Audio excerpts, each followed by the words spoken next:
लेकिन एक सेकंड। भगवान, रुको जरा, सब्र करो। मम्मी जी आगे बहू, चल चाय बना ले। ठीक है। बहू जी। मम्मी जी चाय में चीनी डाल दियो, पीली थैली में रखी है। ठीक है। अब देख तू। मम्मी जी ये लो चाय।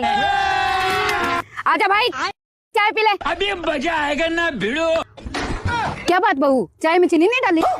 नहीं मम्मी जी डाली थी 2 मुट्ठी। अच्छा। पर मम्मी जी आप ये चीनी का कट्टा खेत में क्यों डलवा रहे हो?